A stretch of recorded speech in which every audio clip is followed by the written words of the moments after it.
Alors, le bilan de compétences, c'est une étape souvent qui est réalisée dans la vie d'une personne qui est en poste, qui se pose des questions sur son devenir, soit au sein de l'entreprise, soit hors de l'entreprise.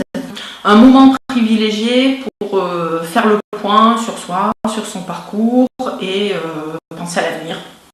Faire un point sur le déroulement de carrière, qu'est-ce qu'on a fait, qu'est-ce qu'on est capable de faire, qu'est-ce qu'on a envie de faire et qu'est-ce que l'on pourrait faire dans l'avenir, vers quoi on pourrait se diriger.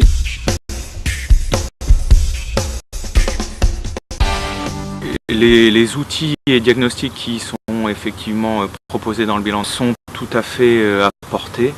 Et après, c'est pas très long, c'est accessible, c'est pas compliqué. Et je dirais même, c'est intuitif.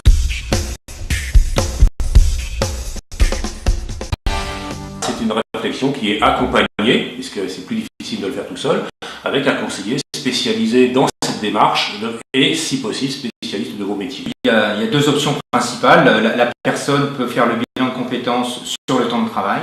Dans ce cas-là, il faut qu'elle demande une autorisation d'absence à son employeur. Mais elle peut également envisager de faire le bilan de compétences en dehors de son temps de travail. Alors, le candidat n'est pas tenu de prévenir son employeur. Ça peut être une démarche complètement indépendante qu'il réalise. En général, ça ne coûte pas à la personne qui fait le bilan, puisque c'est préfinancé par des cotisations salariales et patronales.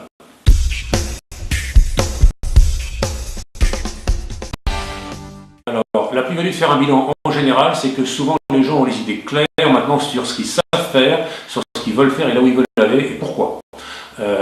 Et puis, du coup, ils reprennent confiance en eux. Le bilan leur a donné et l'énergie et la motivation nécessaires et les arguments. Donc, effectivement, c'est aussi très bon pour soi. C'est aussi très bon pour se redonner confiance et puis avancer parce que finalement, on n'imagine pas tout ce qu'on est capable. Maintenant, je suis en mouvement. Maintenant, je sais ce que je vaux, je sais où je veux aller et je suis en mouvement. Et ça nous aide aussi à nous découvrir et finalement à sentir ce qui est réellement important pour nous. Et rien que ça, c'est très enrichissant. Très souvent, reprise de confiance en soi. Un des avantages importants du bilan de compétences, c'était vraiment une ouverture. C'était vraiment des opportunités, des portes que je n'avais pas imaginées qui arrivaient par le bilan de compétences. Finalement, on n'imagine pas, mais il y a plein de métiers différents sur lesquels on peut aller. Oui, je recommande le bilan, sans souci.